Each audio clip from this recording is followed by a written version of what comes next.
Dubai is one of the number one countries in the world to run the Airbnb business. Recently, we've had a lot of investors coming in from Europe, UK, US, looking at this commercial section of real estate. And one of the biggest drawbacks or issues or complaints I face from investors is that a lot of so-called gurus talk about Airbnb, but they don't give the actual cost. Like you can come out and say, oh, you make 17%, but you don't discuss about service charges, Airbnb operating costs.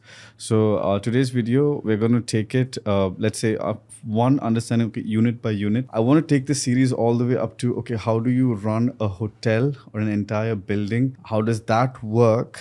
But we're going to understand where do we target, which locations are lucrative for an Airbnb model, whether it's ROI and then when it's ROE, which operators or which strategy can you use to run an Airbnb business? Hi, Asad. Hello, how are you? We meet again. We meet again. We should keep on meeting. Yes. I want you to run your experience that you had from the investors that you showed, both Dubai Marina, downtown, pros and cons, and which areas you recommend. So over to you. As far as Airbnb is concerned, the top area at the moment it's always going to be Palm. So Palm is the area where actually tourists come in, and that's the first place they want to be at. Okay. And mostly 80% of tourists coming in, they prefer staying in Palm, followed by somewhere near Burj Khalifa, somewhere in Marina again. Right. However, you've also witnessed that there has been a surge in demand at Creek Harbor as well, JVC as well. There are so many short-term rentals in JVC now, Furjan, Creek Harbor as well. Everywhere. But preferred is always, I would say, Palm. You know, I have a different opinion over here. My opinion is that, so this is actually an investor pointed out for me.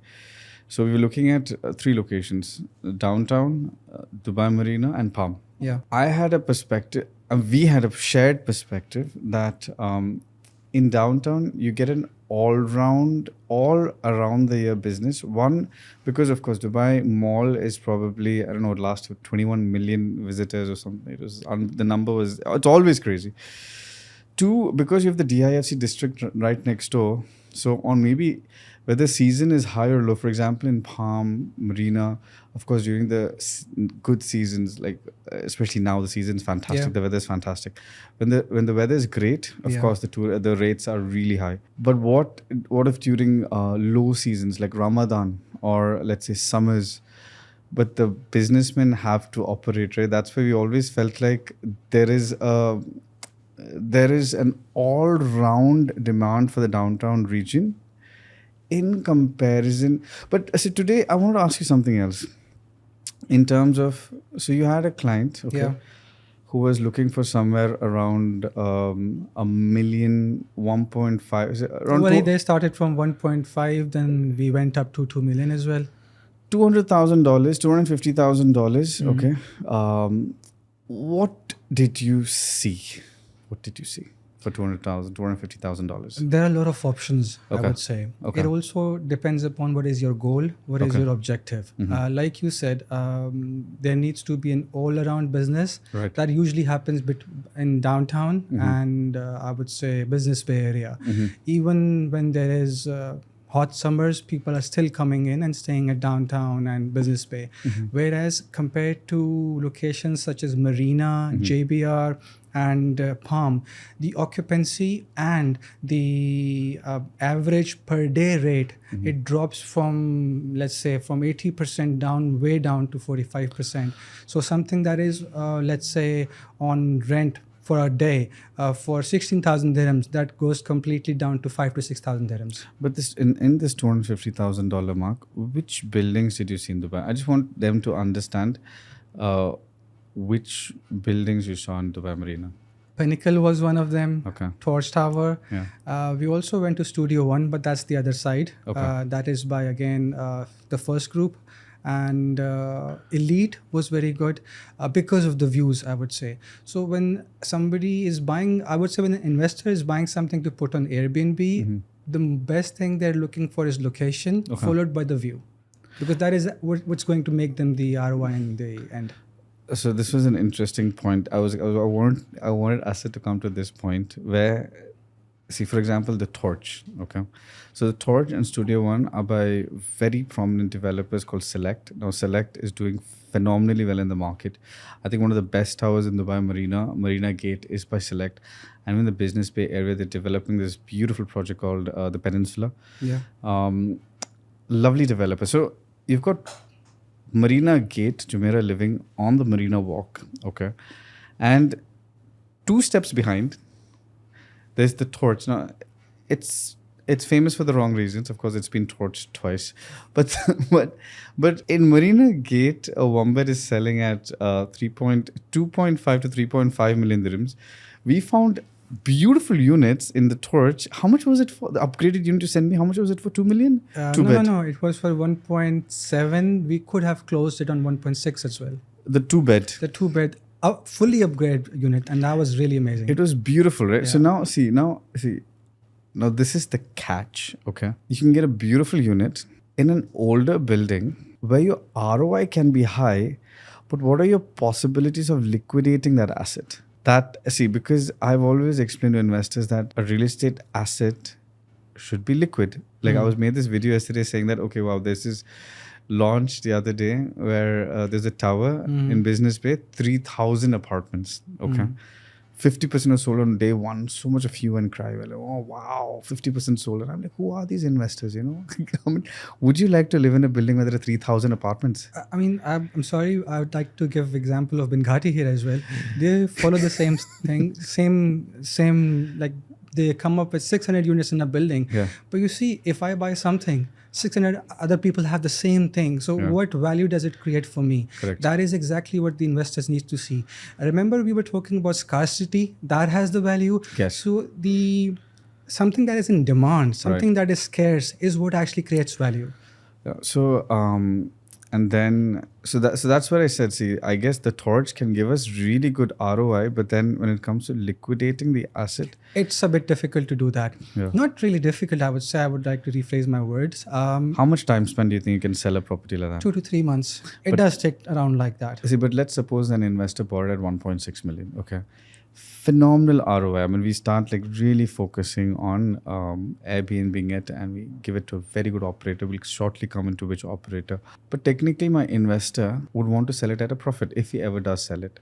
Or let's suppose he recovers somewhere around, on an average, 18 to 20,000 dirhams a month. Okay, let's suppose he recovers. So that means in a year we make around 240,000 dirhams. He makes revenue. 2 years down the lane, he's made 400,000 dirhams profit. At what price do you think we can sell it at? The appreciation in Marina, right?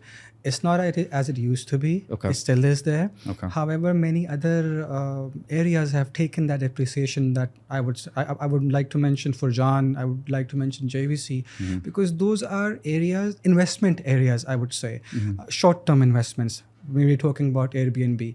So it would take a bit longer for an investor who buys at the Torch.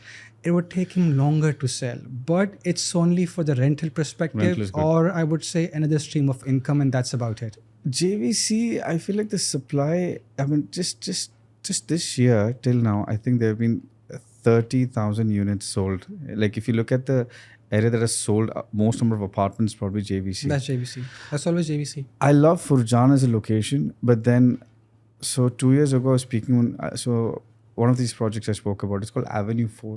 Amazing. I spoke to a client, and Avenue is by Nabni Developments. Yes. Amazing developers. I was speaking to him today, and I told him not to sell because he should hold that, because it's like gold in his hand. He bought it at 850,000 dirhams.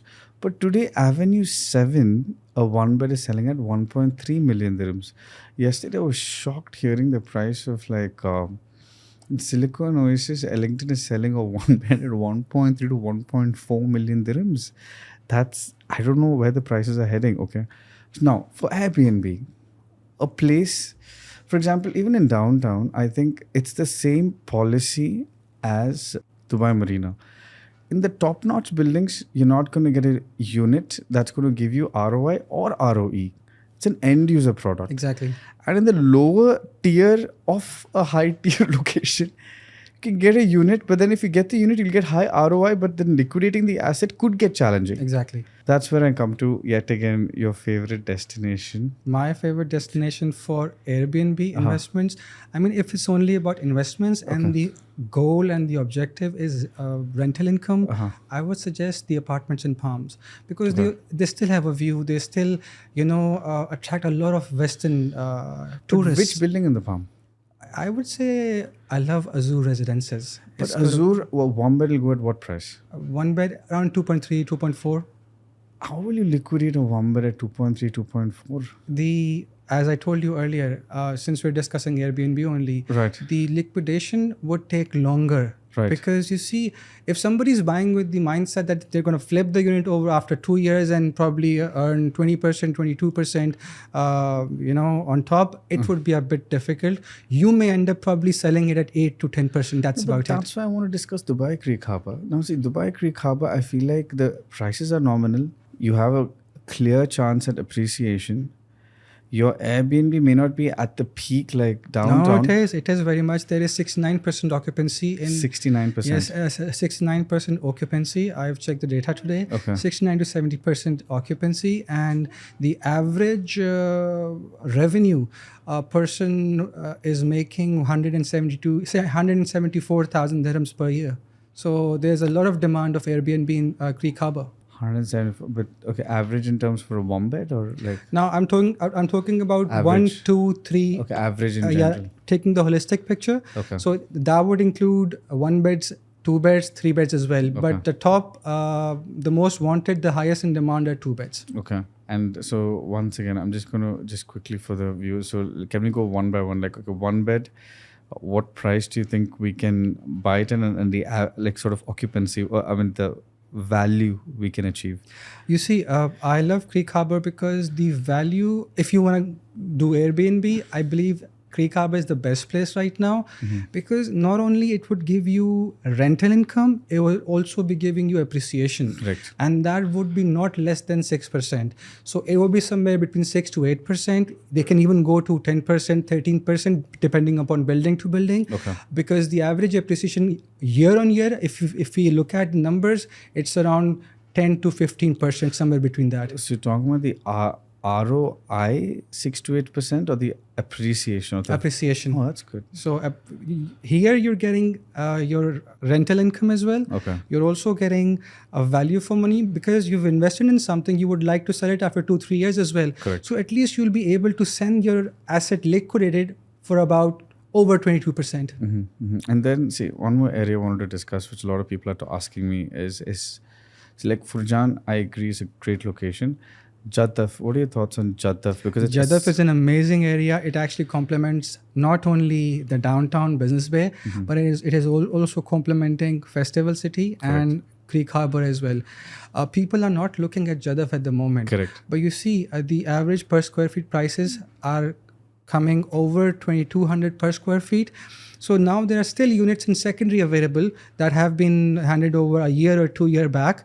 I would suggest if somebody wants to go for a 1 BHK or 2 BHK, they would go for Jaddaf, because that area is going to be the central part and it is going to be complementing downtown because it's only 7 minutes away from Business Bay. But what price can you get something in Jaddaf?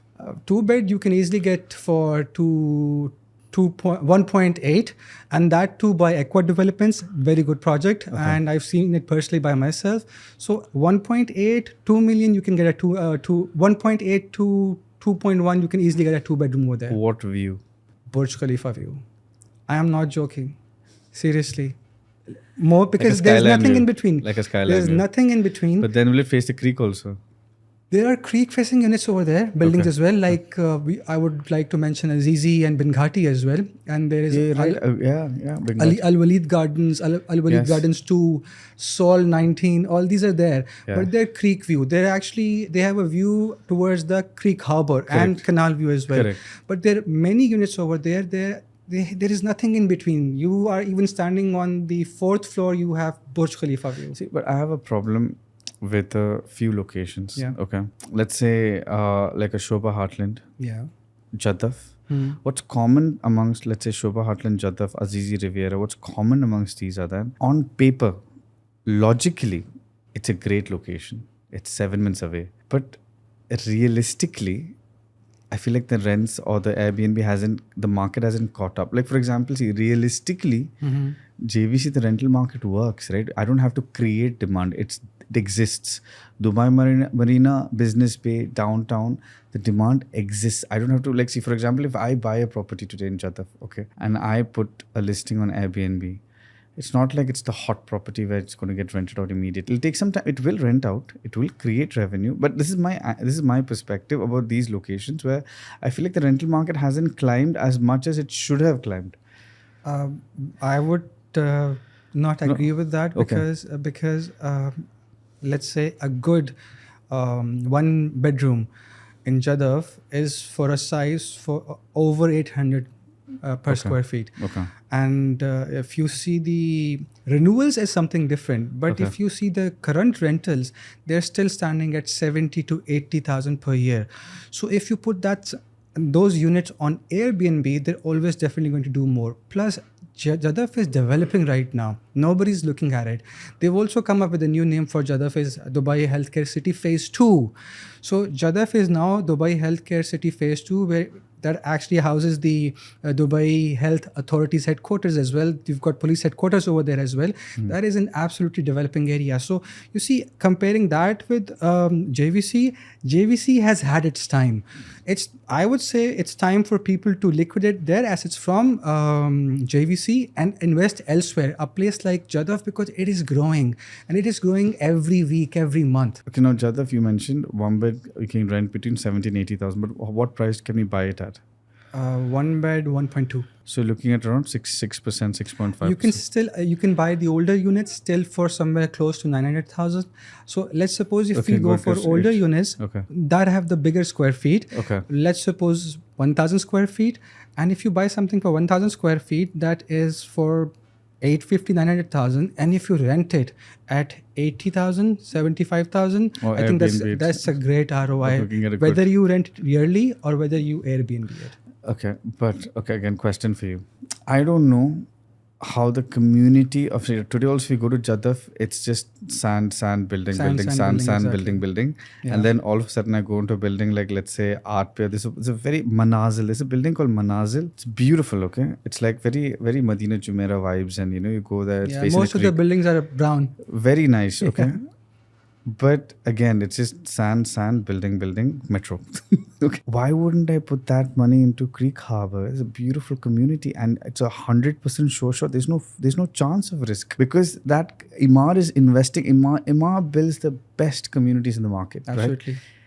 They are going to build a phenomenal community. See, because I don't like risk. I try to minimize risk. See, and every time, when I'm working for an investor, I try to think as if I'm putting my own money in. So if I put my money in, let's put it this way. If I give you 1 million dirhams, 1.5 million dirhams, where would you put your money? I would go for a building called Summer at Creek Beach, lagoon facing, because I could probably still have it for 1.5. See? Easy. Because I'm looking at the longer term gain as well. Easy, exactly. So now if I give you 2.5 million dirhams, where will you invest? Again, Creek Harbour. That's the future. So this is what people want to know, right? Because there's so much of misguiding. Like every time there's an exciting launch, right? People are running towards the launch, but nobody's studying the market. Recently, you told me about this building that's going to get handed over in Creek Harbour near the address. Oh, we're talking about Island Park. Yes, I don't think a lot of people know about this. Yeah, Island Park 1, Island Park 2. Right. And that building has been gaining an appreciation of more than 13% compared to the whole Creek Harbour. Okay. There are still units available over there. And you know what? I have a whole building over there. A whole building for sale. A whole building for sale. Now, I want you to hold the whole building because I think that we're going to talk about. We're going to make a series called Commercial Real Estate.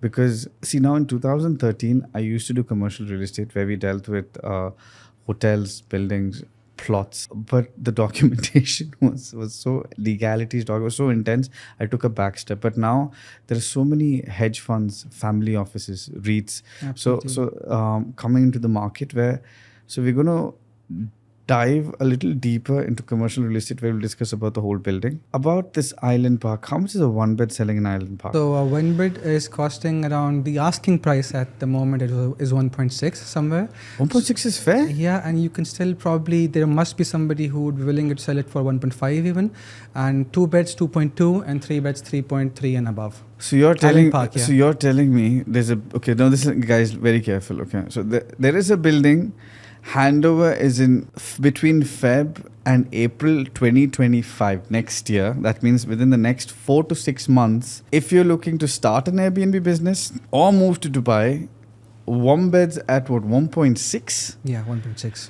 2 beds at 2.2? Starting 2.2, yeah, asking. And 3 beds? 3.3. And then obviously depending upon the layout. And that's it, because it's bang in front of the address. And there is an It's on the amazing park. view as well from there. At the back side, you get the park views, and the front side, you get the whole creek view, because there's only... That entire bridge, it's right there. Yeah, exactly. Oh, this is you have amazing. Both views. And can we do finance on this? A mortgage, it depends. Okay. Because the building needs to be completely 100% complete. Okay. The mega structure I'm talking about, the grey structure. Okay. If that is complete, and if the 50% rest is left, I'm talking about the finishings, the interiors, then you can still mortgage it. And it depends from bank to bank. Oh, this is amazing. I think that part mortgages we can cover probably sometime sort later. out. Yeah. I guess we'll check about that. Yeah. If we can sort out the finance situation of this, then I think that would be. See, what I like about Creek Harbor, it's safe. You can do an Airbnb, and your Airbnb keeps growing. The values will grow each year. You'll find like a steady increase in your Airbnb rentals. With the mature markets, no doubt there's an existing market. I love that there's an existing market and you don't have to create demand. I have problems with locations where I have to create demand. With these locations, there is a demand. It's a beautiful community. But both the value of your property and your Airbnb values will constantly increase. Yeah. That is really good. Now quickly on the costs.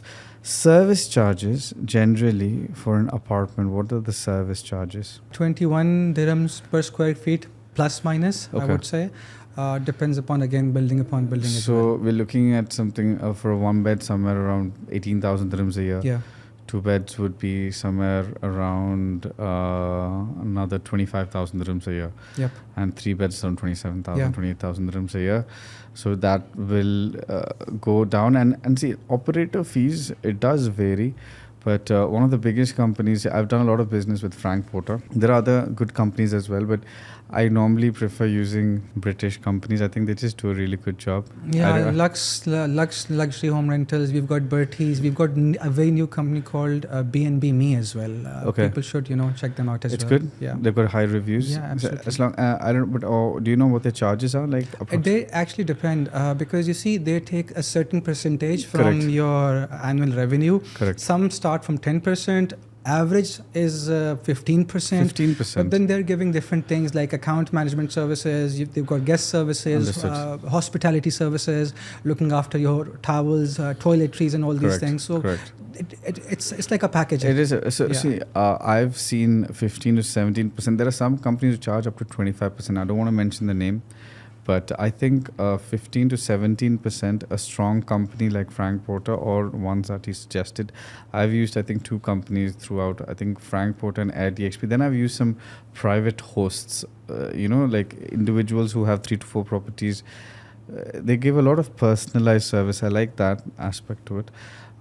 If you adopt these strategies, but then you're stress-free. If you have a company like that, you just buy a property, give it to a nice operator. It's like running your own hotel. Then how to actually create your own portfolio of properties, like owning a small building or a couple of apartments. So this is something I've explained to some of my investors. Create your own signature. Like, for example, I don't know have you seen this company called Blue Ground? No, I haven't. I love their business model. So if you look at Blue Ground, every apartment looks very similar. They import all their furniture from Turkey and they've created a brand. And so what happens is, if you go to a Blue Ground apartment, you'd receive certain kind of services, a service standard. It's like if I go to the Hilton or if I go to the Marriott, if I go to the address, I expect a certain standard of service, right? So there are some people who have created that signature, because if I randomly go to an Airbnb, I'm a little stressed, right? I don't know how it's going to turn out. But imagine someone who wants to build an Airbnb portfolio over time. All his apartments have a very signature outlook, right? Similar colored furniture, walls. Like, for example, the wall looks pretty much, actually blue ground, the wall looks very similar. Beige couch. I mean, a contemporary style design. Yeah. Every apartment you use a similar design, and the service standard should be the same. Like, it should just, so in Blue Ground's case, there's an app. You enter the apartment, just download the app. So even if I need a maintenance thing, I just message in the app and the job is done. So small things like these, I think, take a long way. So 17% charges, service charges if you include. Rest, we can probably give you a breakdown if you schedule a call with Asad. I think he can give you a further breakdown on what the costs would be, and then I think net we can achieve 8 to 10%. We should be able to, 8% is on an average, but I think if you work on a really good deal, you can actually spike that up. And then if you invest in a location like Dubai Creek Harbour, that value increases every year. Exactly, and you don't have to worry about it. And you feel very safe. Yep. We covered a lot. I think I spoke a lot. Did I speak too much? No, fine. I think it's a very engaging conversation. It was actually started becoming very engaging. Right, it became intense in between. I felt the pressure, in between, because it's good. Any points you think we missed out? Yeah, for next time when we come to commercials, I'd like to add, for up till now, the last report was published in Q3 2024, and up till 2024, Dubai's commercial market is at 23 billion. Okay.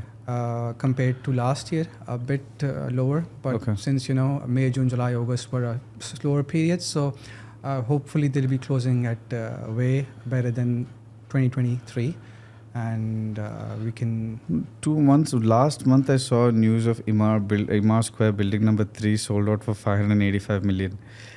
585 million. I didn't expect the whole building sold out. You can check. Imagine the demand. Yeah. And see, I went to meet one of my investors from Japan, and I was talking about this building in Creek Harbour, and he's like, Zohaib, I'm looking for plots. I have a Japanese hedge fund who wants to buy a plot anywhere around 200 to 300 million dirhams. Help me out. And I'm like, okay, but I need prime. I think we should do that for the next. Absolutely. We'll do that for the next. I love the idea of working with the hedge funds. Okay. The way they work, they're basically getting the investors' money and getting invested into real estate, I would say, developments, right. And that's how they work. We should do a different... So in the next, when you do an episode on commercial, what you can expect is we have some very lucrative investments on the Palm, near the casino. Dubai Creek Harbour, we have a whole building for sale. I think the price would be anywhere between 350 and 400 million. So how does that work? And then we have plots. We'll talk about plots as well. So what is the difference between plot? Let's say in JVC, probably you can get a G+16 for around 25 million. What are the price per square foot? What are the cost of construction for developing a property? So we'll sort of get into such details on the episode on commercial real estate. But I think today was a very informative, powerful session on Airbnb. If you have any questions, any doubts, feel free to ask. Hit the like, share, subscribe button. And anything else? Have I missed anything else? That's about it. That's about it. Thank you so much, guys, for all the love and support. I think people loved Asad's video. I'm very happy about that. That's the goal, to have thank you so much. Wonderful consultants like himself.